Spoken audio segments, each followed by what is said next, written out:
Mesa Explorando Nuevos Paradigmas de Políticas de Hábitat 3.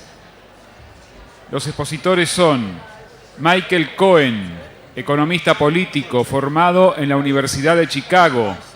Se desempeñó en el Banco Mundial, enfocado en el diseño de políticas urbanas y desarrollo ambientalmente sostenible.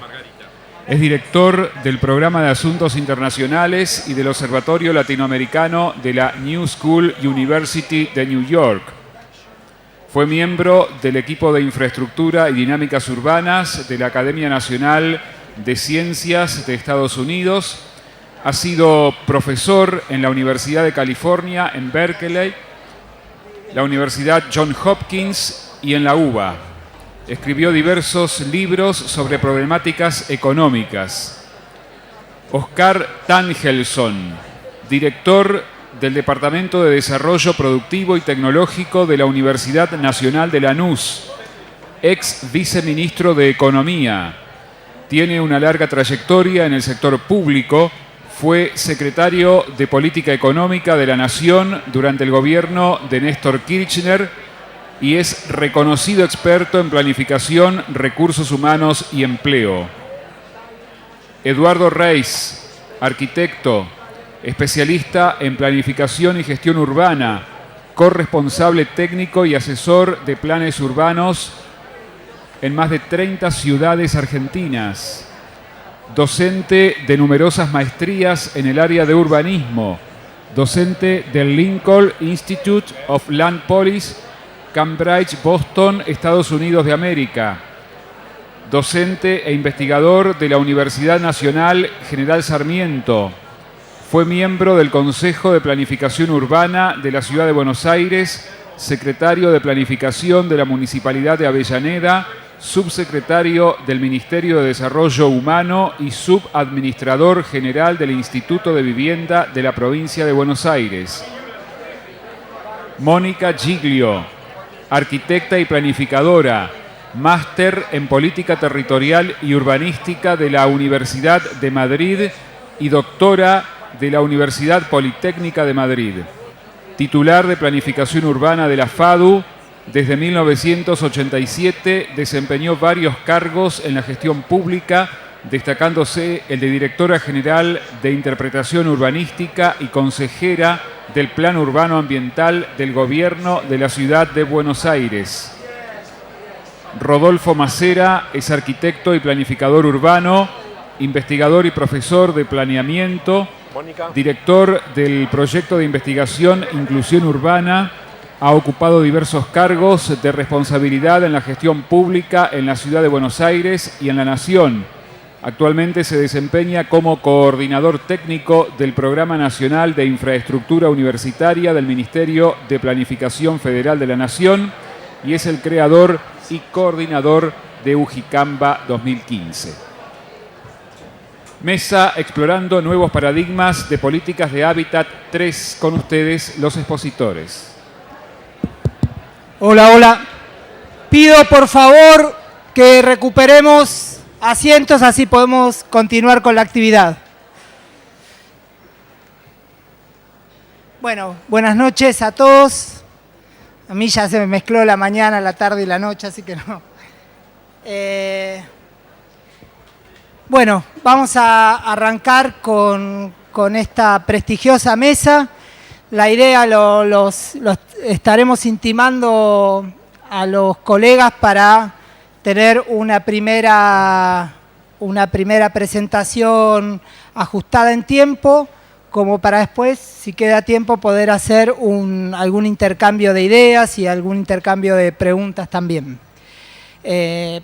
Pediría por ahí, vamos con este orden y después hacemos un pequeño cierre cuando terminemos con las intervenciones de los panelistas. Michael, contigo la palabra.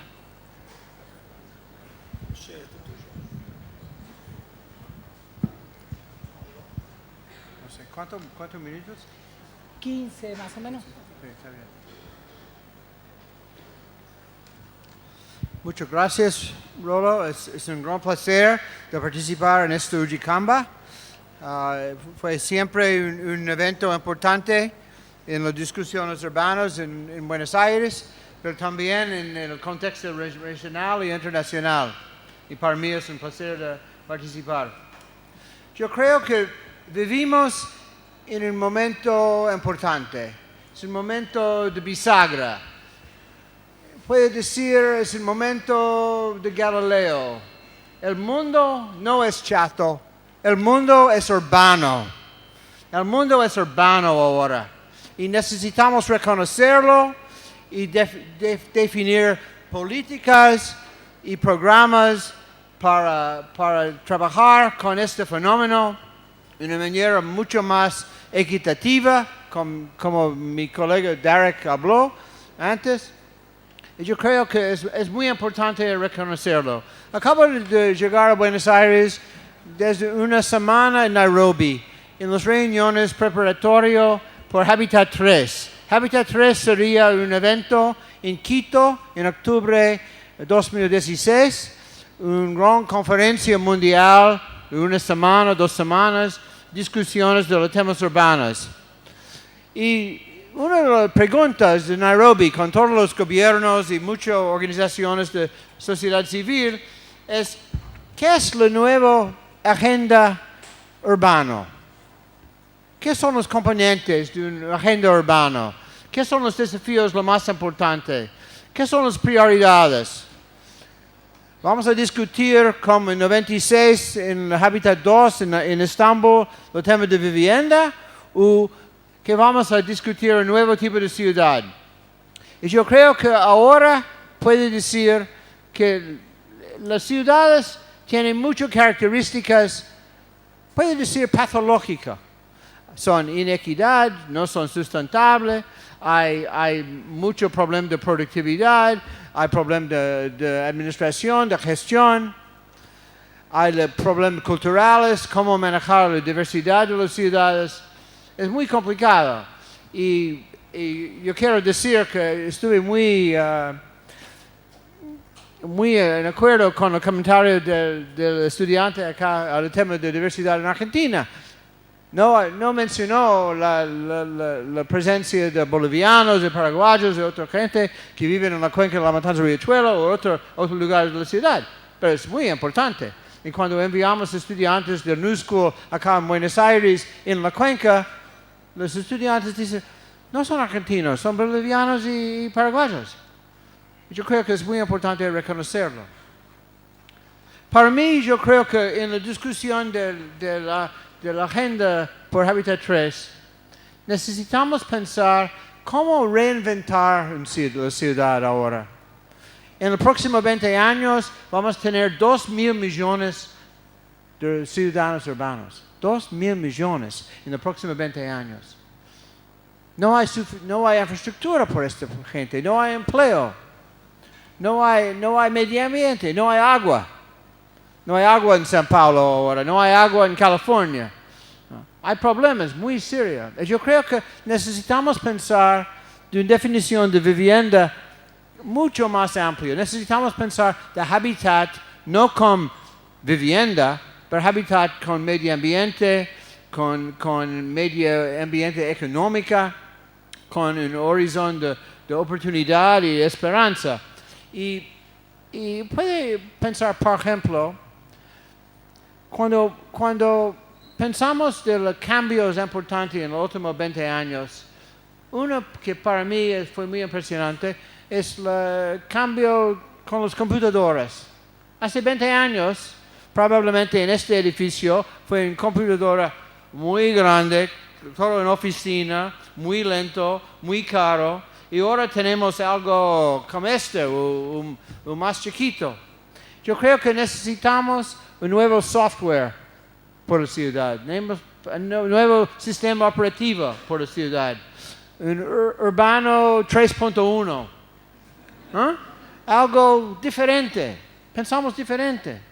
Necesitamos una ciudad con más alta densidad, con una heterogeneidad social, económica. Estuve en el tránsito hoy, acá. Es impresionante, ¿eh? Felicitación. Ustedes tienen un tránsito world class. Fantástico. Sí. Y yo creo que es importante pensar cómo cambiamos este urbano de una manera que tiene más posibilidades de sustentarse en los próximos años. Para mí, yo creo que el tema de vivienda en este contexto es importante y muy peligroso. Muy peligroso. Ahora en México hay 5 millones de unidades de departamentos vacíos. En India hay 3 millones de departamentos vacíos. En Delhi hay 100,000. En la ciudad de Delhi, con 15 millones de personas, hay 100,000 departamentos vacíos. Alguien me dijo que en Buenos Aires hay vivienda vacío. No sé. 340,000. Bueno, felicitación. Yo creo que es indicativa de algo importante, que hay un mismatch, ¿no? Hay una conexión entre la oferta y la demanda, con las posibilidades de ingreso por la gente. Y yo creo que necesitamos pensar cómo vamos a cambiar esta actitud, esta política de vivienda para ser mucho más equilibrada. Desde New School recién tuvimos un seminario a las políticas de vivienda, el programa de vivienda en 15 países en el mundo. Francia, Estados Unidos, India, Indonesia, Etiopía.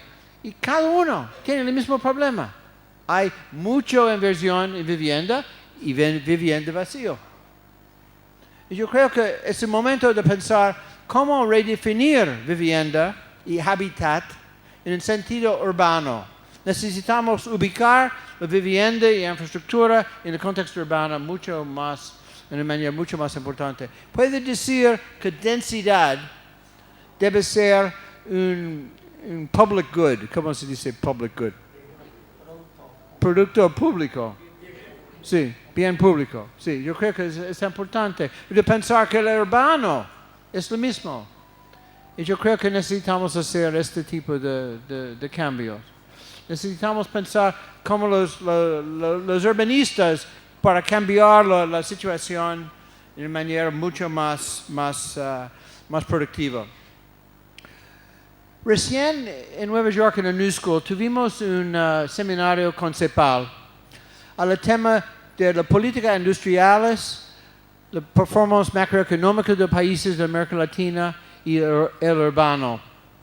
Y escuchamos una presentación de alguien, un economista de CEPAL, diciendo que en la última década en América Latina fue un récord de crecimiento económico el más alto en muchos años. Fue importante.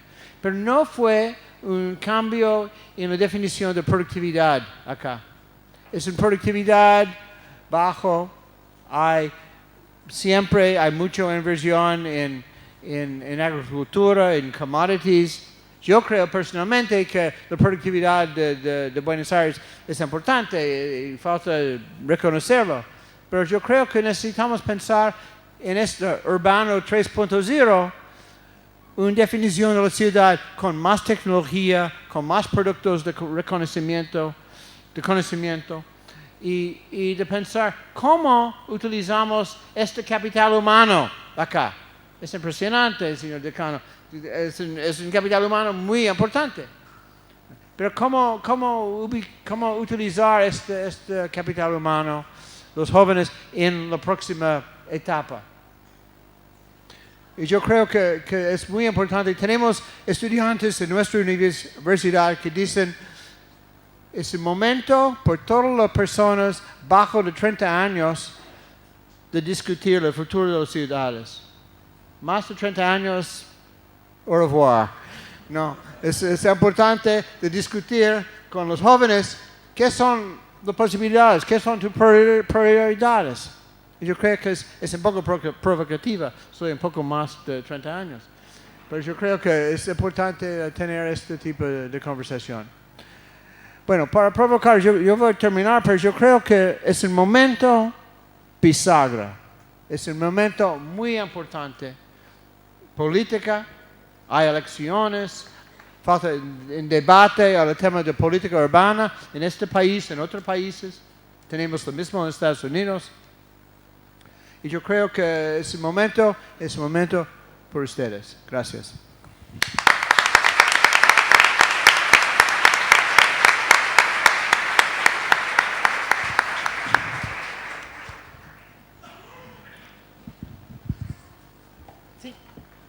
Bueno, buenas noches a todos, a todas. Yo venía con una idea de presentación y la presentación de Darrick me convulsionó un poco. Pero quería compartir algunas cosas. En principio, dos afirmaciones necesarias y creo que vale para cualquier disciplina. La primera, y a mis colegas economistas les cuesta admitirlo, los problemas económicos no tienen solución económica. Los problemas económicos tienen solución económica, social, política, cultural, tecnológica, antropológica, ética. Es mucho más complejo. El proceso de especialización a que nos llevó la producción en gran escala de la segunda revolución industrial nos condujo a un fraccionamiento del conocimiento. Sabemos cada vez más de cada vez menos. Es decir, focalizamos de tal forma la formación que perdemos la posibilidad de encontrar los mecanismos de interfase entre distintas visiones, entre distintas explicaciones. Una ciudad no la puede definir un urbanista, porque es la consecuencia de una construcción social. En ese caso, ¿cuál es el aporte que hacemos desde distintas visiones, de distintas percepciones de la realidad? La segunda, y que me parece muy importante por lo que decía Mike recién, del punto bisagra, es que el presente forma parte de la historia. Y esto tiene dos consecuencias importantes. Los problemas que hoy enfrentamos no se produjeron anoche mientras estábamos durmiendo. Ni en lo individual, ni en lo familiar, ni en lo institucional, ni en lo nacional. Son la consecuencia de decisiones que tomamos en el pasado o no tomamos. Negarnos a analizar la historia es una forma de no poder comprender las razones por las cuales estamos como estamos. Y lo que creo que es más importante, yo voy a dejar a los organizadores un trabajo que es Argentina frente al siglo XXI, es que el futuro no es aleatorio. El futuro en gran medida será la consecuencia de las decisiones que tomemos o no tomemos, de las cosas que hagamos o no hagamos. Pareciera que hay una fatalidad casi inevitable de que las cosas ocurren de un cierto modo, y no es así. Depende de las decisiones que tomemos. Y en este trabajo lo que destaco es lo que llamo, como este planteo que hacía Mike, la generación del 2000. Es decir, las varias generaciones que estamos tomando decisiones en este momento, si tenemos conciencia de la naturaleza, de la complejidad de los fenómenos que estamos enfrentando, de la necesidad de abrir las puertas, de abrir las quintitas, de abrir las mentes, para poder discutir desde distintos planos la realidad en la que estamos insertos. En ese marco creo que hay un tema bien importante y él lo planteaba, y creo que estamos realmente en medio de un cambio de paradigma. Y esto afecta necesariamente a lo que estamos viviendo. Los temas de vivienda de los que hablaba recién Mike no son un desajuste, son la consecuencia de un proceso de distribución crecientemente desigual del ingreso. Seguimos trabajando en un mecanismo de distribución adicionalmente a lo que en gran medida también se supone en muchos lugares, que es una forma interesante y bastante difundida de lavado de dinero. Así que también hay metido allí un cruce de estos fenómenos que tenemos que tomar en consideración. De lo que decía Darrick, a mí me surgió una cosa bien interesante. El debate acerca de si los fenómenos que afectan a cada uno de los integrantes de una sociedad son una responsabilidad individual o son el resultado de la aplicación de un criterio y de un concepto de política. De otro modo pasa lo que él dice. Le atribuyen a quien no puede pagar la casa la responsabilidad de no hacerlo, cuando en realidad hay fenómenos subyacentes que son mucho más profundos y que son los que tendríamos que tomar en consideración. Y voy a procurar brevemente plantear los dos ejes de estas reflexiones. El primero, respecto a la Argentina, yo quiero decirles que esta invocación que plantea Mike, de la nueva concepción de la ciudad, recientemente se ha planteado que el continente más urbano que existe en el mundo es Latinoamérica. Nosotros estamos trabajando, como se decía recién, dirijo el Instituto de Investigaciones Económicas de Producción y Trabajo de la Universidad de Lanús, está en medio del conurbano, y efectivamente, como Marga decía, una alta proporción de los estudiantes que vienen a la universidad son universitarios de primera generación en su familia. Es decir, que de algún modo estamos recuperando en general como sociedad el carácter de movilidad social que implicó la universidad en algún momento de la historia de la Argentina. No siempre fue este proceso de estratificación que estamos realmente procurando superar en este tiempo. Y creo que de algún modo se puede ir recuperando. Segundo punto, en ese marco estamos trabajando en la preocupación de la ciudad. Hicimos junto con París-Nanterre en la colección de Ville en Parallèle que tiene la Universidad de París. Ellos tienen París-Londres, París-Nueva York, comparando la problemática. Y nosotros hicimos junto con ellos París-Buenos Aires para discutir qué elementos hay en común y cuáles son las diferencias. Y por otra parte acabamos de publicar una traducción de un trabajo de Guy Bourdieu, que es La revancha de las ciudades. Es decir, precisamente en esta idea de que la ciudad está tomando un nuevo rol. Ahora, los dos ejes. Uno, concentración del ingreso. A mí me parece muy importante plantearlo en la Argentina, porque es un fenómeno que se está dando a nivel mundial. Lo que planteaba Derrick sobre Estados Unidos, es uno de los trabajos que discutimos con los estudiantes, es un texto de Lester Turo, y él plantea que entre 1973 y 1993 en los Estados Unidos el 90% del ingreso nacional incrementado fue al 1% más rico de la población. Entonces ahí está explicando una parte de estos fenómenos que estamos asistiendo y que efectivamente también se dieron en la Argentina. Argentina en los 70 era un país relativamente equilibrado en distribución del ingreso. El 20% más pobre de la población recibía 7,5% del ingreso nacional, lo que hoy recibe Alemania. En 2002 era el 2%. Es decir, cayó al 25% el ingreso de las familias más pobres de la Argentina, lo que explica que hayamos llegado a los límites realmente insospechados de pobreza de más del 50% de la población del país.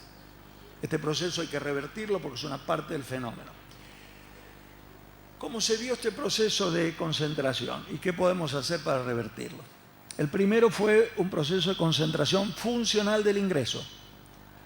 La retribución al trabajo constituía el 50% del ingreso nacional. Pasó a ser el 25%. Esto implica que retribución, salarios, sueldos, honorarios profesionales, todas las formas de retribución al trabajo, disminuyeron a la mitad su participación en el ingreso nacional. En segundo lugar, se dio una fuerte concentración del ingreso a nivel familiar. Esto que decía recién, del 7,5%, el 20% más pobre, pasamos al 2%. Eso, en el mejor de los casos, alcanza para comer. ¿Cómo va a comprar una vivienda? Con semejante proceso de concentración del ingreso, ¿cómo hacemos realmente para dar respuesta precisamente a la población que más lo precisa? Y el tercer nivel, que da una dimensión que a mí me parece que hemos olvidado fuertemente en la Argentina, es el territorial. Buenos Aires se dio el lujo en los 90 de decir que tenía el ingreso per cápita de Bélgica, y era verdad, pero Formosa tenía el de Camerún. Teníamos una ciudad del primer mundo, aparentemente, y 10 provincias en África. No hay ninguna posibilidad de que un país crezca con semejantes niveles de asimetría. Por lo tanto, entran en juego un conjunto de factores que forman parte de la responsabilidad, por ejemplo, infraestructura. ¿Por qué infraestructura? ¿Y cómo rompemos parte de estos prejuicios que se mencionaban recién?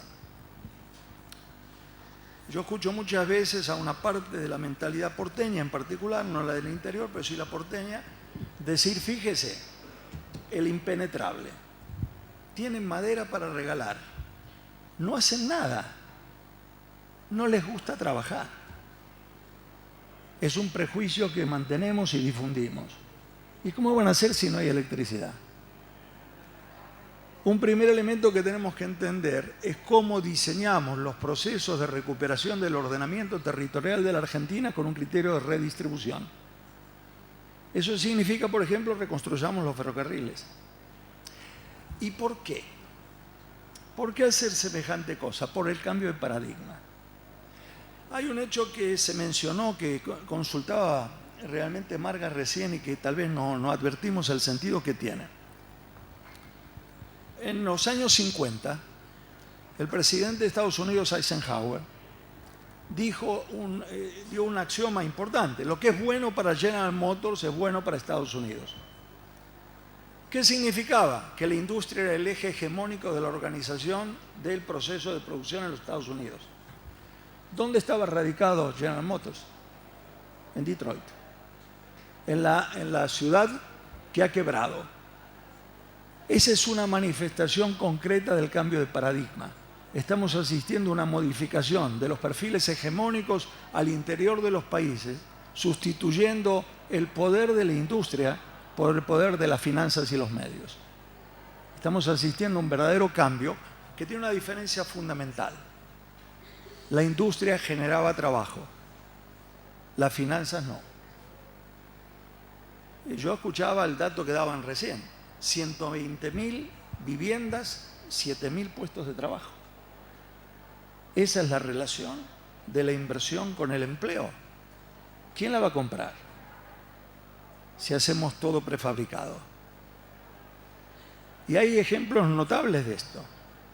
Loma Negra tenía una planta de producción de cemento, 2 millones de toneladas por año en Olavarría, 700 trabajadores. La que puso en marcha en Ramallo produce 2 millones de toneladas de cemento con 21 trabajadores. Estamos enfrentando un problema que tiene que ver con cómo se convierte el proceso de crecimiento en un proceso real de desarrollo. El tema de la concentración en lo territorial y el por qué algunas de estas líneas que proponía Darrick sobre generalizar el acceso, la inclusión de la que él hablaba. ¿Por qué debemos hacerlo? ¿Por qué mejorar el nivel de salarios y no escuchar esas voces que dicen tenemos que bajar los niveles de salario para poder ser competitivos? Porque es absurdo. Argentina no puede competir por bajo costo de mano de obra. No podemos competir con Malasia, con Indonesia, con Vietnam, con Bangladesh, con China o con India. La única forma es la calificación de nuestra gente. La inversión en educación constituye la única respuesta posible para garantizar en el mediano plazo nuestra capacidad competitiva como país. Incluso la asignación universal por hijo tiene un propósito de inclusión de corto plazo, pero tiene un efecto de largo plazo que implica chicos con acceso a la salud y a la educación. Es una parte de una construcción estratégica que tiene que ver con nuestra capacidad competitiva del futuro. Entonces, no podemos tratar estos hechos aisladamente. Los procesos de recuperación de equidad tienen un componente que va mucho más allá de los criterios éticos, de lo que entendemos como equitativo. Tiene que ver con la construcción de un proceso de país con sustentabilidad. De otro modo no la hay. ¿Y cuál es la ventaja de hacerlo en términos de construcción e infraestructura en el territorio? Voy a procurar acercarme al final. Estamos entrando en una fase del proceso productivo diferente. La característica de la segunda revolución industrial implicó la aparición de la clase media, porque se hizo la producción en gran escala y el consumo masivo como eje organizador de la sociedad.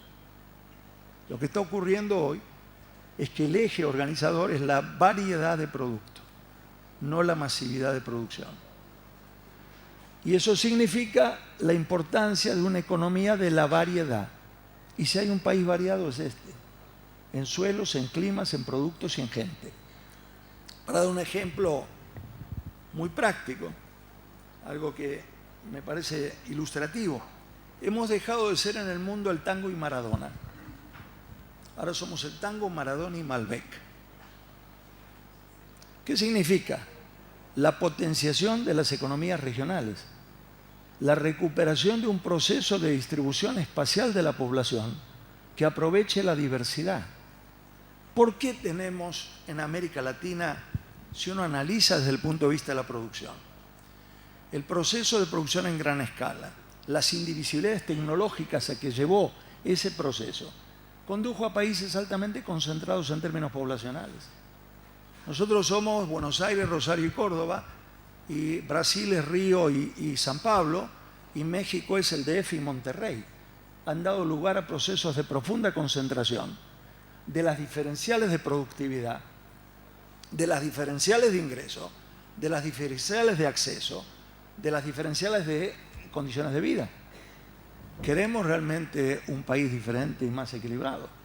Pensemos en cómo se distribuye en el territorio, cómo hacemos para pensar nuevamente la infraestructura, no como una construcción que tiene que justificarse económicamente por la rentabilidad de la carga, sino como un factor que promueva el desarrollo de las economías regionales. Yo creo que el debate al que nos invita Mike es exactamente el que tenemos que encarar en nuestro país, respecto a cuál es realmente el debate acerca del proyecto de país. En el trabajo, ustedes van a poder ver una parte que dice ejes temáticos de un proyecto para el siglo XXI. Me parece que estamos enfermos de corto plazo. Me parece que vemos los elementos anecdóticos, qué se puso, cómo se peinó, y esas son las discusiones políticas. Es realmente degradante si no discutimos cuál es el proyecto de país. ¿Qué vamos a hacer con la educación? Yo quiero dar algún ejemplo porque me parece ilustrativo del por qué se producen ciertos cambios, como decía Marga, que no son casuales. En el año 2002, y tiene que ver con esta preeminencia de lo financiero, en el año 2002 los intereses de la deuda de la Argentina eran del 8% del Producto Bruto. La educación en todos sus niveles era el 4%. Si hoy los intereses de la deuda son el 2% y la educación es 6,5%, explica una parte del por qué estamos en condiciones de tener universidades con este volumen de estudiantes. Pero además de implicar la posibilidad de inclusión y de igualdad de oportunidades o mejoramiento de las condiciones de oportunidad, implica una construcción con visión estratégica. Y el último punto, ¿cuál es la línea del diseño de la infraestructura para el territorio del país? Si uno analiza la realidad, estamos construidos mirando el Atlántico. Y lo que ocurre en el mundo de hoy es que un 25% del Producto Bruto Mundial está en Europa, un 32% en el NAFTA, un 30% en Asia, pero más del 50% de la población mundial. Quiere decir que el océano del siglo XXI es el Pacífico. Y nosotros no tenemos acceso. Construir infraestructura, recuperar la construcción de la Ruta 40, crear o recuperar el ferrocarril Belgrano, no es simplemente recuperar infraestructura, es recuperar lo que creo que es indispensable para la Argentina, que es la construcción de un puente bioceánico. O tenemos visión de largo plazo, con una característica. Muchas veces me dicen que la urgencia de los problemas cotidianos impiden tener tiempo para pensar en proyectos. Y yo digo que es al revés. Es la falta de un proyecto lo que nos hace esclavos de las urgencias cotidianas. ¿Cómo hacemos para compatibilizar un proceso de este tipo en que a los fines de la recuperación de un proceso de mayor equidad estamos en condiciones de construir un ordenamiento territorial en el que las ciudades necesariamente en los próximos 20, 30 años van a cumplir un rol fundamental?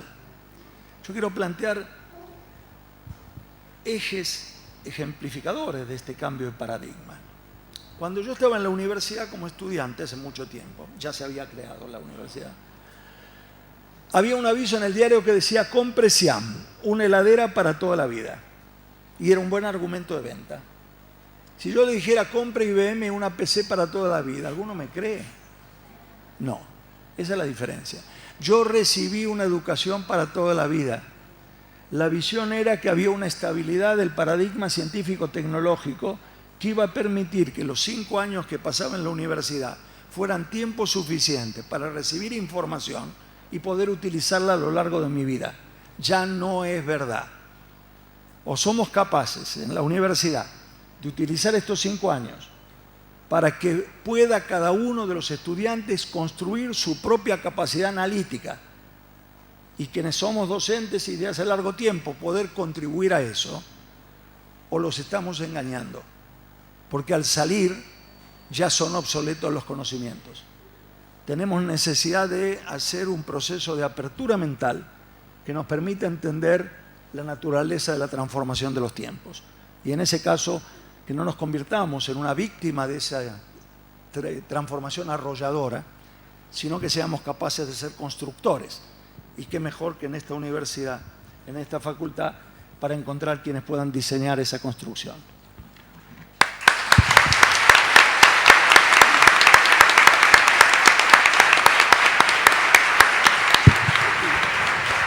Oscar, para quienes quieran tener acceso al material que mencionabas, ¿cómo podrían acceder? Una, les voy a dejar lo que corresponde a Argentina frente al siglo XXI, y luego les voy a pasar la forma de acceder a ella por el nombre del artículo. Gracias. Mónica.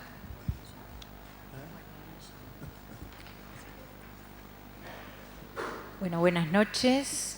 Ante todo, quiero agradecer la invitación a Rolo Macera y felicitar a las autoridades por haber reincorporado y rescatado este espacio de debate del área metropolitana. Bueno, yo esperaba hablar última, entonces me había compactado el discurso. Prácticamente lo podría mandar por un tuit, ¿no? Y para dejarle a Eduardo también tiempo para que hable. Pero sintéticamente quería proponer 2 preguntas y una propuesta, y en base a eso estructurar algunos conceptos. En primer lugar, tomando el nombre de las jornadas y particularmente el tema del derecho a la ciudad, pensé que darle una mirada jurídica con este tema del derecho era apropiado, pero como no soy abogada, me voy a referir a las normas urbanísticas, que son los aspectos que nosotros manejamos, incluso en nuestra materia, ¿no? Y la primera pregunta que desencadenaba era: ¿qué hacen las ciudades para que se pueda materializar este tema del derecho a la ciudad? Y bueno, lo que hacemos nosotros desde el planeamiento urbano son normas. Las normas intentan ordenar y reestructurar el territorio.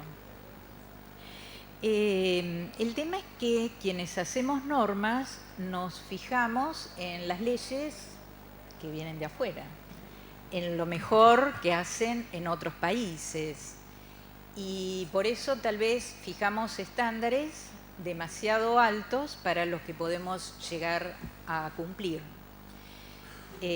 Concretamente me voy a referir a un caso de una ley que Eduardo quiere mucho, que es la ley 8912 en la provincia de Buenos Aires, que era una ley de ordenamiento territorial que se aprobó en la época de la dictadura y que proponía un modelo de ciudad compacta y con determinados estándares. ¿Qué es lo que ha pasado en estos tantos años, del 77 hasta ahora, de la aplicación de este tipo de normativa con ese nivel de exigencia? Y que los sectores económicos de mayor poder adquisitivo se van a barrios cerrados que tiene un rosario de decretos y de normativas particulares para que se puedan desarrollar y que se contraponen conceptualmente respecto del proyecto de ciudad compacta que tenía originalmente esa ley de ordenamiento. Y por otro lado, en el otro sector, los sectores urbanos de menores recursos también ocupan el territorio como pueden, y si logran la suerte de poder gestionar una ley para la expropiación o regularización de esos asentamientos o de esos conglomerados, también tienen un artículo que los exceptúa del cumplimiento de la ley. Entonces, aquí viene la segunda pregunta. Los urbanistas, ¿para quiénes estamos planificando? ¿O quiénes pueden cumplir nuestras normas? Y bueno, si estuviéramos en un lugar más íntimo, me animaría a decir que hacemos las leyes para que lo cumplan aquellos que no tienen posibilidad de lobby, que seríamos los demás, que por otro lado, mientras los arquitectos y los planificadores pensamos en la ciudad ideal o la ciudad correcta, la gente se las arregla como puede. Yo recordaba que en esa época contemporánea, vos te acordarás también, había una canción que se llamaba La Marcha de la Bronca, ¿no? Y que yo por supuesto no voy a cantar, pero decía algo así que bronca porque está prohibido todo, hasta lo que haré de cualquier modo. Y eso es lo que está haciendo la gente. Y lo que yo creo es que si las normas de crecimiento urbano, un 40% de la población no la está cumpliendo por ser discretos, ¿no? En algo nos estamos equivocando al hacer estas normas.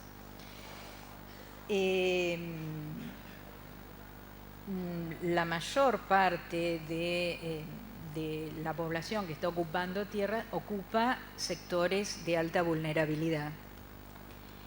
Y bueno, y en esto le doy un poco el pie para que, supongo, Eduardo va a desarrollar después el tema del suelo, que sin política de suelo no hay posibilidad de resolver el problema de la vivienda. Y en esto el urbanismo sí tiene muchos aportes como para hacer. Así como Oscar dijo que los problemas económicos no tienen solución económica, yo diría que los problemas urbanísticos no tienen solución urbanística, ¿no?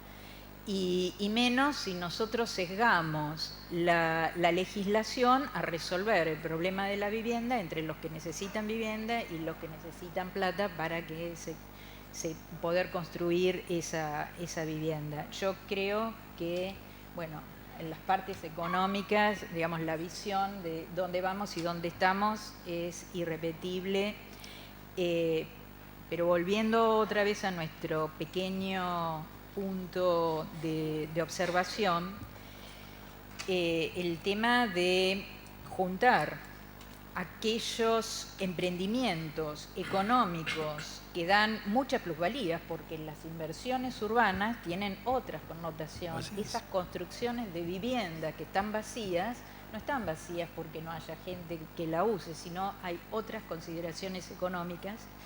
Y si no juntamos esta riqueza que produce la ciudad con las necesidades sociales que hay por otro lado, es muy difícil que podamos resolverlo.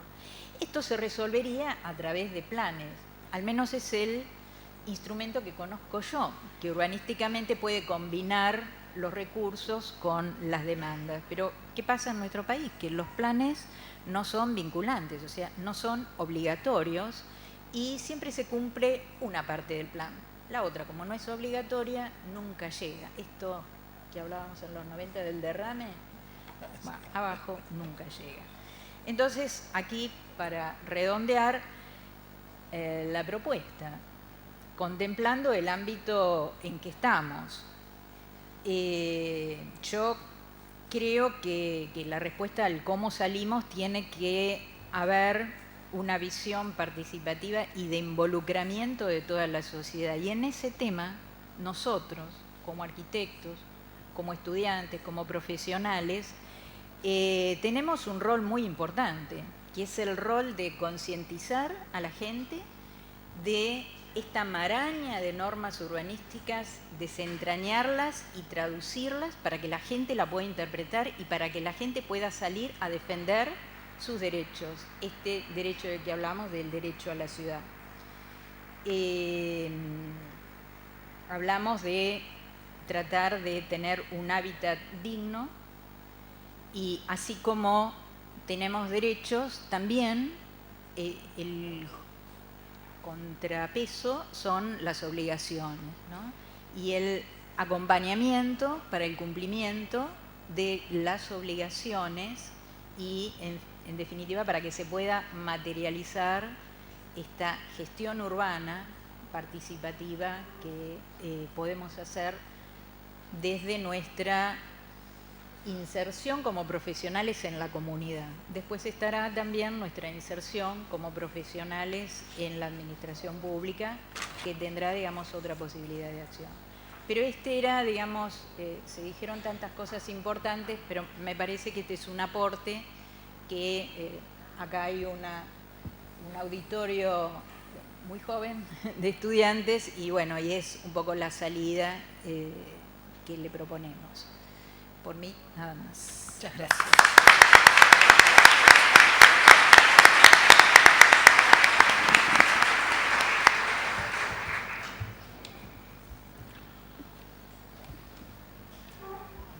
Bueno, buenas noches a todos y a todas. Primero agradecer a UJICAMBA, a la Facultad de Arquitectura, a su decano, a Rolo, la invitación a estar aquí. Para mí siempre es un gusto y un honor estar aquí, sobre todo en una nueva versión, una nueva corte, digamos, de UJICAMBA. Muchas gracias entonces por la invitación. Ser el último de la jornada siempre tiene una serie de problemas. Uno es que, por supuesto, muchas de las cosas que quería decir ya se dijeron. El segundo es que la gente está muy cansada. Y además, bueno, y prometo ser súper corto porque además, como uno de los directores del CELS, no me gustaría ser acusado de violación de derechos de los presentes. Con lo cual voy a tratar de ser muy corto. Voy a tratar de trabajar esta cuestión que está puesta en ese título. Yo voy a hablar primero, de mi doble pertenencia a la Universidad Nacional de General Sarmiento, al Instituto del Conurbano y como uno de los directores del Centro de Estudios Legales y Sociales del CELS, porque de esas dos instituciones las cuestiones que voy a decir se nutren en los debates de esas dos instituciones.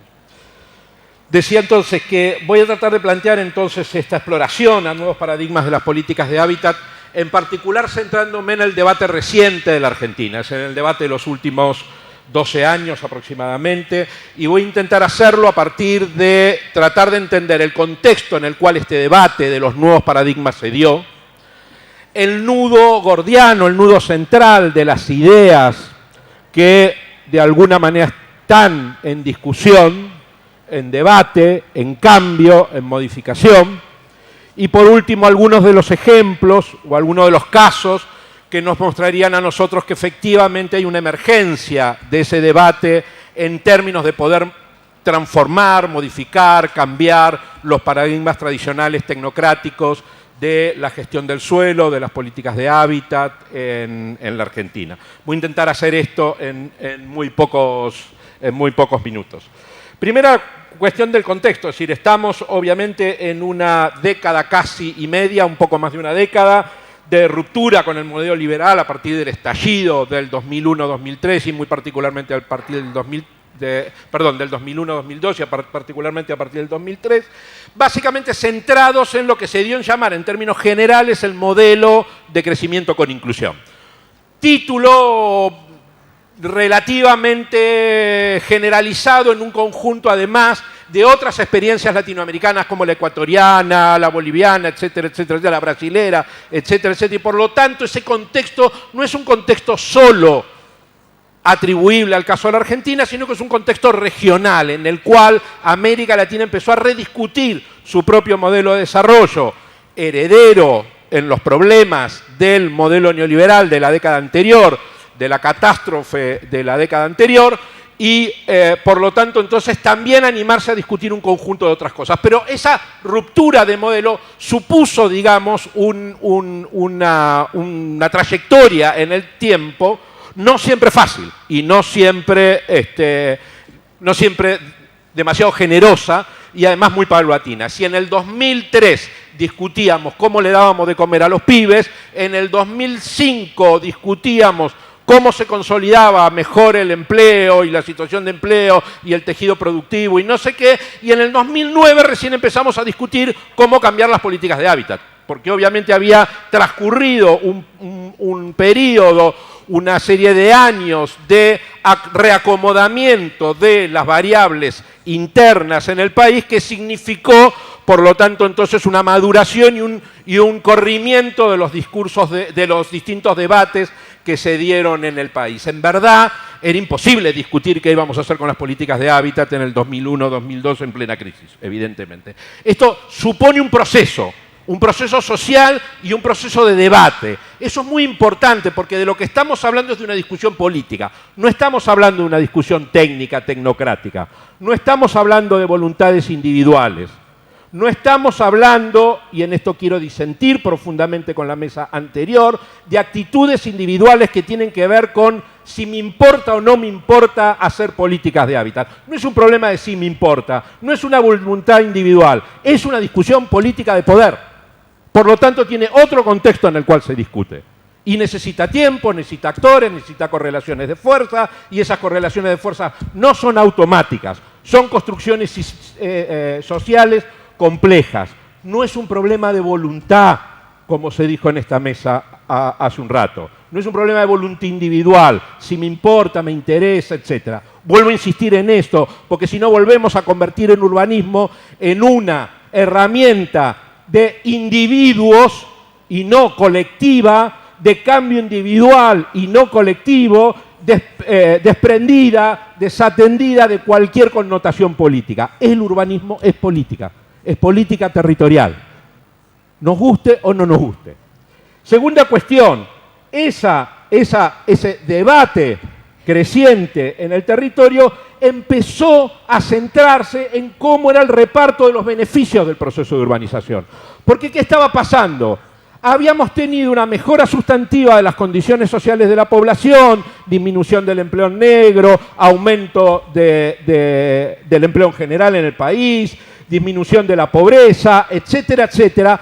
Y la verdad es que siempre se nos había dicho de que si todo eso pasaba íbamos a poder acceder a la vivienda. Y cada vez que mejoraban más las condiciones sociales y sobre todo aumentaban los niveles de crecimiento económico, cada vez teníamos más tomas.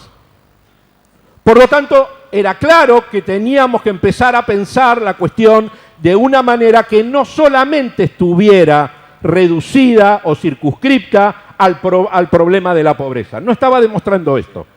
Digo, la evidencia empírica de estos años no estaba demostrando eso. Había otras cuestiones que discutir y una de las cuestiones centrales es cómo se reparten los beneficios del proceso de urbanización. ¿Quién se queda? Básicamente la discusión básica de todo proceso de desarrollo urbano es quién se queda con la renta urbana, cómo se reparte esa renta urbana. Enorme renta urbana, producto además de una política, entre comillas, neodesarrollista en términos de inversión pública, en términos de obras públicas, de equipamiento, etcétera, etcétera, pero vinculada a una política todavía neoliberal de suelo. Y la contradicción política entre la contradicción central entre una política neodesarrollista de inversión pública y una política neoliberal de suelo, obviamente emerge en las tomas, en los conflictos más graves respecto del acceso al suelo, etc. Yo pude haber mejorado mi situación económica, mi esposa pudo haber conseguido laburo, mi hijo changuea pero tiene un sueldo, etcétera, etcétera, pero jamás voy a poder conseguir un lote. Y quiere decir entonces que ahí empieza a aparecer otro actor o otros actores. Y ese actor es obviamente el mercado inmobiliario, que es el que se queda con la mayor ganancia, con la mayor renta del esfuerzo del conjunto de la sociedad convertido en inversión pública. Nosotros transferimos, es decir, uno de los elementos más importantes de estos últimos 12 años es la enorme inversión pública que hubo en el país. Esa inversión pública redundó en una mejora sustantiva de la calidad de vida de la población y también en un empeoramiento de las posibilidades de acceso a un suelo accesible, precisamente por esa contradicción intrínseca que tiene. Y por otro lado, el tercer elemento de estos ejes de debate, digamos, de la última década, es qué rol juegan sobre todo las entidades y los organismos subnacionales responsables de las políticas territoriales. ¿Por qué? Porque este país es un país federal, es un país que siempre le dijo a la nación: usted no se tiene que meter en regular el suelo, porque regular el suelo es un problema mío, de la provincia y de los municipios. Esa es una competencia que yo no le di a usted, nación. Eso se lo dijeron siempre a la nación, ¿para qué? Para no hacer un carajo. Es decir, para dejar en manos del mercado precisamente la renta del suelo. Por lo tanto, esto hay que discutirlo muy claramente, de quién son las responsabilidades en materia de regulación del suelo. Si efectivamente no son competencias compartidas, no son necesariamente competencias compartidas entre los distintos organismos y entidades responsables de la política del suelo. El nudo central del debate, entonces, no son los niveles de pobreza. Lo dijo Darrick hace un minuto atrás. No son los niveles de pobreza, sino la relación, a nuestro criterio, entre niveles y persistencia de desigualdad y niveles y persistencia de informalidad. Porque en esa relación informalidad-desigualdad se consolida la capacidad de los sectores dominantes para no cambiar nada. Es decir, a ver, si todos fuéramos pobres, pero todos igualmente pobres, todos podemos discutir cómo salir de la pobreza, pero todos tendríamos un objetivo más o menos común. Cuando yo consolido la desigualdad, lo que creo son distancias cada vez más grandes, no solo en los ingresos, no solo en el acceso, sino en la capacidad de transformación de la realidad. Y por lo tanto consolido una situación permanente de violación de los derechos humanos. Digo, este es el punto central de la preocupación de la desigualdad. No sé si me interesa tanto en términos de números, de salarios, etcétera, etcétera, sino en términos de consolidación política de una desigualdad estructural para poder tener una sociedad más cohesionada. Digamos, este es el punto nodal. Y esto tiene, obviamente, en términos del urbanismo y de las políticas habitacionales y en términos de discutir los nuevos paradigmas de esto, un síntoma muy claro. Nosotros tenemos altísimos precios de suelo servido, altísimos precios obscenos por el cual pagamos un lote, digamos, que no podemos pagar un lote, perdón, y una apropiación altamente concentrada de las rentas urbanas, que también están correlacionadas. Y por lo tanto, entonces, ahí aparece el nudo central que rediscute la política urbana, no desde cuestiones tecnocráticas, no desde el FOT, el FOS, no desde una cantidad de planes urbanos sin actores, como se hace acá y como se sigue enseñando acá. Acá lo que se enseña son planes urbanos donde no hay conflicto, donde no hay actores, donde lo importante es el FOT y el FOS, no como elemento de redistribución de renta, sino como mera discusión tecnocrática.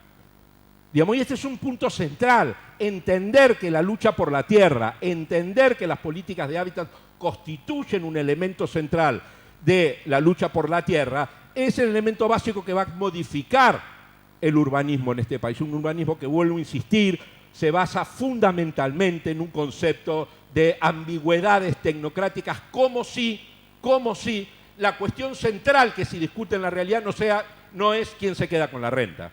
Lo que a ustedes le discuten los sectores inmobiliarios cada vez que van a hacer política urbana, proyectos urbanos, cuando salgan de esta facultad, es quién se va a quedar con la guita, hermano. El resto no le importa nada. Entonces, métanselo en la cabeza, eso es un conflicto social que se dirime políticamente. Y por lo tanto, entonces, ahí está la base de la discusión de transformar ese urbanismo sin conflicto, sin actores, sin herramientas. Como no tengo conflicto, no necesito demasiadas herramientas, necesito más o menos unos planes más o menos ambiguos, que digan ejes, pinten de colores, etcétera, etcétera, etcétera. Bueno, esto es un poco lo que estoy tratando de explicar, no me voy a demorar en esto. Básicamente el problema el paradigma central en la cual se discutió los problemas de hábitat en la Argentina y en América Latina fue esta cuestión de explicar de que hay un conjunto de sectores sociales que no pueden acceder a la vivienda y al suelo, básicamente porque confluyen ahí un conjunto de factores vinculados a lo que podríamos llamar la pobreza. Es decir, como tengo pobres, estos pobres no pueden entrar a constituir mercado para la vivienda. ¿Por qué? Porque tienen ingresos insuficientes, precariedad laboral, inestabilidad laboral, persistencia de carencias sociales, etcétera, etcétera, etcétera. Si yo miro eso así, que no está mal, no estoy diciendo que esté mal, no estoy diciendo que esté equivocado. Si yo miro eso así, la respuesta a eso es la respuesta tradicional que hemos tomado. Si yo miro eso, obviamente lo que tengo que poner en marcha es una política de construcción de casitas, de vivienda, básicamente como política compensatoria. No estoy diciendo que esto pasó en esta última década, pasó siempre. La respuesta es, hay que hacer más casitas. ¿Por qué hay que hacer más casitas? Bueno, porque nos vamos a dividir los sectores a los cuales vamos a atender. El mercado atiende a los pudientes, yo Estado atiendo a los que son pobres, porque creo que el problema de la inaccesibilidad del suelo es solamente un problema de pobreza. ¿Se entiende? Con lo cual, yo me cargo con los pobres. Intento hacerlos pobres. Ahora, el problema es que el mercado inmobiliario es una maquinaria de crear desplazados, con lo cual siempre voy a ir atrás de eso. Por eso la última década construyó 1 millón de soluciones habitacionales y cada vez tenemos más tomas, porque estoy siempre por detrás del problema, nunca adelantándome a cortar la maquinaria de creación de segregación, de creación de mayor desigualdad que implica la distribución inequitativa de las rentas del suelo en el territorio. Por lo tanto, a esa explicación, las discusiones del nuevo paradigma le sumó una serie de cosas. No estoy diciendo que lo anterior está mal, estoy diciendo que es insuficiente, que no explica la totalidad del problema. Porque a ese problema hay que sumarle además los altísimos precios del suelo urbanizado, unas normas urbanísticas y de tramitación y transacción con altísimos costos. Las normas urbanísticas de este país son completamente elitistas. Solo se dictan para los que pueden pagarla. Los que no pueden pagarla están afuera. Y eso es una larga tradición, porque en este país el no propietario no tiene ningún derecho. Por eso para Lorenzetti, en la reforma del Código Civil, los propietarios tampoco entraron.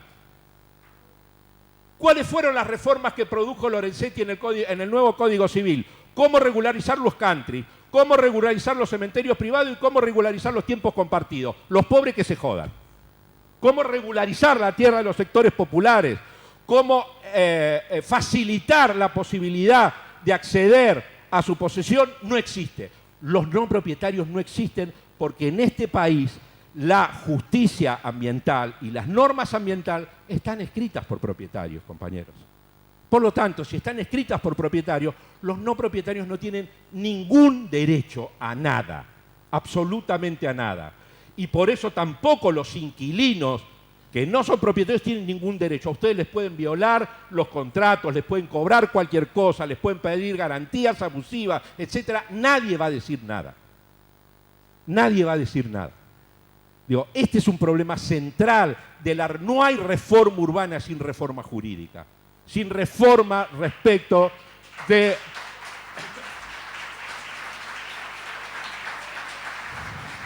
No hay reforma urbana sin reforma jurídica, porque de nuevo hay que poner los derechos en los no propietarios en igualdad de posición. Si no volvemos a consolidar, claro, Lorenzetti es multipropietario en Rafaela, con lo cual le importa nada todo esto, digamos. Bueno, nada, sigamos un minuto, dale. Y por lo tanto, cuando uno lo mira de ahí, efectivamente lo que hay que hacer no es hacer solamente más casitas, que hay que hacerlas, sino que este ya no se convierte en un problema de construcción de vivienda, se convierte en un problema urbano habitacional que además aborde la diversidad y complejidad del problema. No tengo tiempo para explicar esto ahora, pero básicamente nosotros tenemos una demanda urbano-habitacional enormemente diversa, pero nuestra oferta es completamente homogénea. Mire, ustedes tienen una cantidad enorme de problemas, pero yo te voy a responder con una casa, llave en mano, construida por completa y por empresa constructora, porque es una política de la Cámara Argentina de Construcción. Digo, básicamente, no es una política de vivienda, no es lo mismo. Y por lo tanto, entonces, si mi problema es mucho más que construir casitas, esa misma política tiene que reducir los espacios de incremento especulativo de los precios. Este es un tema absolutamente central. Si la política pública no se mete, si no interviene en el mercado de suelo, es absolutamente ineficaz, absolutamente ineficiente. No puedo dividir, no puedo separar, no puedo hacer abstracción de esto. Adelante. Entonces termino con esto y no voy a pasar el resto. 3 cosas. Uno puede mirar en esta última década un enorme crecimiento de experiencias de corte municipal que empiezan a decir, a ver, mi papel como principal responsable del desarrollo territorial no es solo la norma. No puedo seguir haciendo el urbanismo bobo de hacer una norma y esperar que el propietario de suelo venga a pedirme un permiso. Tengo que salir a intervenir, tengo que intervenir en el mercado de suelo, tengo que hacer proyectos, tengo que producir ciudad, porque esa es mi responsabilidad primaria. Aún, y voy a decir una cosa provocadora, aún más responsabilidad primaria es hacer ciudad que hacer vivienda. Porque la vivienda, inclusive, hasta los propios sectores populares la construyen, y la verdad que la construyen bastante mejor de las porquerías que hacemos. Bastante mejor. Ahora, lo que no pueden hacer los sectores populares es transporte, es sistema de cloaca, es agua, es espacio público, son equipamientos sociales, mayoritarios. Eso no pueden hacer. Y esa es la responsabilidad primaria del Estado. Hacer ciudad, no urbanizar. Hacer ciudad, que es una cosa muy diferente. Y capturar la renta de hacer ciudad, porque para hacer ciudad, esa inversión es una inversión que pagamos todos con nuestros impuestos y que es capturada por un sector reducido de especuladores que capturan ese suelo, ese precio. Y si no, pruebas al canto. El gobierno nacional saca un programa, a mi criterio, extraordinario como el Procrear, y todos los especuladores de suelo suben el precio de los lotes al triple. Esa subida de los precios del lote fue por la inflación, fue por la crisis, no, fue por pura especulación. Pero fue también un efecto o un resultado de esta divisoria entre política habitacional, política urbana y política de suelo. No se pueden dividir. Digo, desde que Newton nos explicó la gravedad, las cosas van en el suelo, hermano, van en el suelo. Y una parte importante de ese suelo está en manos privadas. Por lo tanto, si no intervengo en ese proceso, no intervengo en nada. La veo pasar, voy de atrás al problema. Es como suelo discutir con mis compañeros de los programas de regularización. Los programas de regularización dominial son excepcionales, pero son muy buenos, pero son remediales. Vos vas con un programa de regularización cuando la villa ya se hizo, no cuando no pudiste anticiparla, cuando la toma ya se produjo. No podés ir de atrás a los problemas. Y para no ir de atrás tenés que tomar una decisión política valiente y contracultural, que es intervenir en el mercado de suelo, que es intervenir en el derecho de propiedad, que es trabajar bajo el principio de la función social de la propiedad, que no niega las distintas formas en las cuales se expresa ese derecho de propiedad, pero dice, señores, el derecho de propiedad no es absoluto, tiene límites, y esos límites te los da la política urbana, la política ambiental, las normas de edificación, etcétera. No puede todo el mundo hacer lo que quiera con su terreno. Así como no puedo contaminar al de al lado, tampoco puedo especular, porque si especulo, limito el derecho de los demás de poder acceder a una vivienda digna y asequible. Con lo cual, esa es una decisión, si ustedes quieren, contracultural. Discutir esto, básicamente, es ir contra la cultura dominante, que es que el Estado no se puede meter en esto. No solamente se puede meter, se debe meter, porque es responsabilidad primaria del Estado proteger los derechos ciudadanos y los derechos colectivos. Digamos, esto es un tema absolutamente central para los que aprenden urbanismo en esta facultad. Ahí hay 2 ejemplos más, no me voy a referir a ellos. La ley 14449 de acceso justo al hábitat en la provincia de Buenos Aires, aprobada después de 4 años de movilización social, de que después de una enorme movilización social, todos los sábados y todos los días de la semana estábamos en algún lugar discutiendo esto. Una ley entendida como una herramienta de construcción social, no como parte del aparato burocrático.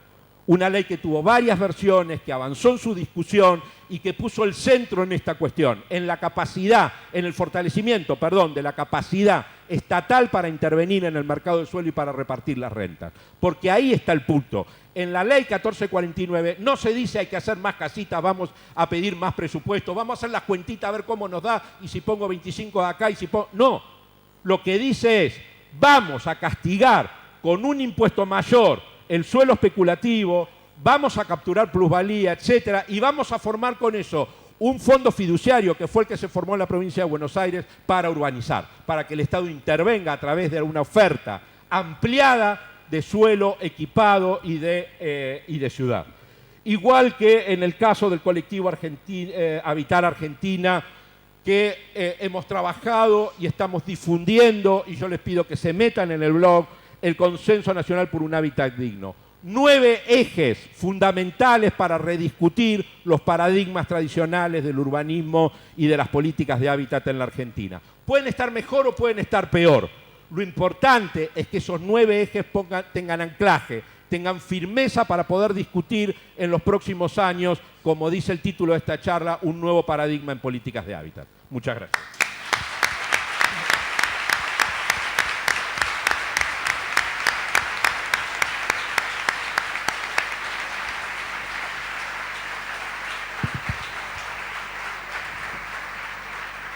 Bueno, hola. Muchísimas gracias a los compañeros, a los colegas de la mesa. Les voy a pedir 3 minutitos solos para hacer un cierre y si podemos recuperar espacio para alguna pregunta que quieran hacer llegar por escrito. Muy brevemente, hace unos meses nos reunimos con el decano en la idea de recuperar este espacio de Lujicamba y pensando básicamente en 2 situaciones que entendíamos que la universidad debía poder ser un ámbito útil, más aún que teníamos la responsabilidad de poder ser el ámbito natural como universidad pública, que tenía que ver con un equilibrio estable sobre el cual se montaba las dinámicas de las políticas públicas, tanto a nivel nacional como a nivel de la ciudad. Un equilibrio donde la rueda avanza, pocas quejas concretas a ese sistema y sistemas que cierran en sí mismos sin que surjan grandes objeciones. A nivel nacional uno percibe cómo hay un flujo de inversión grande del Estado y una decisión política fuerte de construcción de viviendas, pero también en paralelo uno ve cómo esos flujos no escapan un poco a esto que decía Eduardo recién, a las dinámicas de especulación de suelo y a la falta por motivos complejos, yo creo que de responsabilidades compartidas entre muchos actores, pero esta situación de reducir el problema a hacer casitas y hacer océanos de casitas y no estar haciendo ciudad, y ese esquema donde gobierno nacional, gobiernos locales, cámaras empresarias y en definitiva hasta los propios pobres demandantes que reciben la posibilidad de obtener una casa frente a una situación de hábitat individual anterior más precaria, termina todo eso en una funcionalidad, pero donde los recursos públicos podrían tener una utilización en una lógica de generar dinámicas de movilidad social mucho más fuerte que este océano de casitas que tenemos como resultado. Y eso, insisto, en un esquema de equilibrio estable donde pensábamos que era necesario poner en crisis esto, agitar ideas como para ver si podemos generar cambios cualitativos, mejorar las políticas públicas. El otro tema emergente también con una naturaleza quizás distinta era la ciudad de Buenos Aires, donde a partir de los 90, de los 80, fines de los 80, 90, se establece este paradigma teórico, este modelo que nace con el favela barrio en Río, que se confirma y se replica en Medellín con el urbanismo social y que se genera en la ciudad autónoma de Buenos Aires como un discurso políticamente correcto, donde todo el mundo dice hay que urbanizar las villas, estamos urbanizando las villas, vamos a seguir urbanizando las villas. En realidad, cuando uno ve la situación de cómo es el acceso al hábitat de los sectores populares en la ciudad, es imposible. Las villas han aumentado un 50% su población, se han complejizado, no ha habido posibilidades para los sectores populares de canalizar de una forma con mejor posibilidad de inclusión los enormes recursos que han invertido en poder mejorar sus casas para estar en un déficit de infraestructura, de urbanidad enorme adentro de las propias villas. Entonces, pero esto también parecería que se da en un equilibrio estable que nadie pone en jaque. Entonces, para una ciudad, insisto, rica, una ciudad con un presupuesto per cápita enorme, y una ciudad que encima ha reducido en sus últimos 7, 8 años, ha reducido 5 veces el porcentaje relativo que invierte en vivienda social. Y que no solo lo reduce, sino que en los últimos años subejecuta sistemáticamente más de la mitad. Y todo esto, insisto, sin que nadie esté agitando, porque parece, jugamos, decimos, hacemos que hacemos urbanización de villas abriendo media calle por año, poniendo 2 mangueras, una chapa o una salita de primeros auxilios.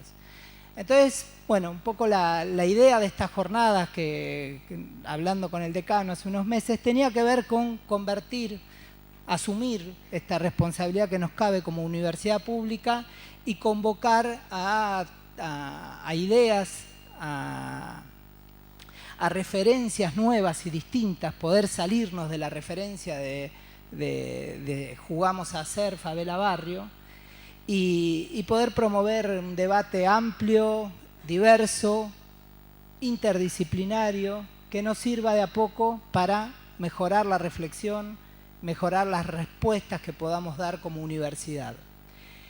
En esa lógica también hemos tenido un día riquísimo, riquísimo, con una cantidad de experiencias narradas de un valor enorme que esperemos pronto poder publicar, compilar en un librito, seguramente lo haremos.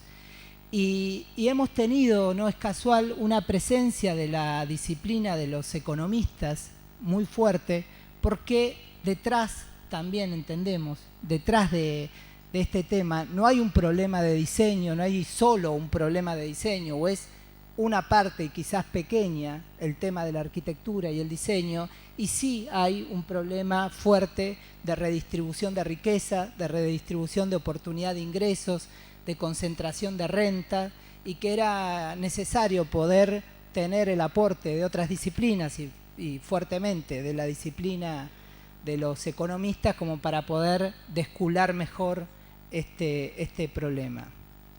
Agradezco a todos, creo que nos llevamos, no es la idea hacer una síntesis ni cerrar, sino fundamentalmente quedarnos con la cabeza abierta para poder seguir pensando y trabajando.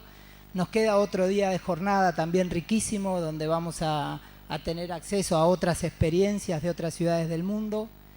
Y bueno, gracias a todos por haber participado, a los ponentes desde ya, a todo el público, y una vez más, gracias a toda la gente que ha trabajado mucho, con mucho compromiso, para que estas jornadas puedan suceder y para que la facultad pueda vestir sus mejores ropas para abrirle las puertas a gente que ha venido incluso desde todo el país y desde muchas universidades para poder generar este ámbito de debate. Si alguien quiere hacer llegar alguna pregunta, nos tomamos 2 minutitos. Bueno, si no, no. Sí, Beatriz Pedro.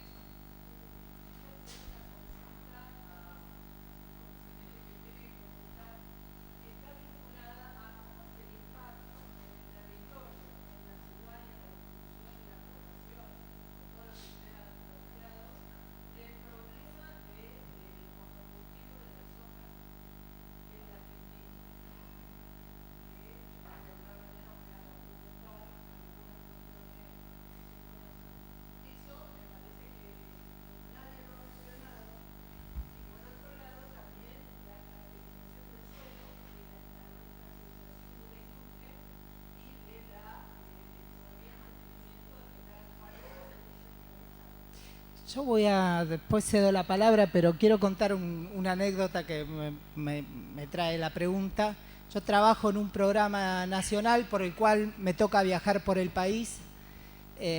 Como porteño imbécil, hace unos años tenía que ir a Charata, en el medio de la situación del dengue, de cuando estaba el auge del dengue, los noticieros con el dengue, y donde Charata era un foco de la enfermedad.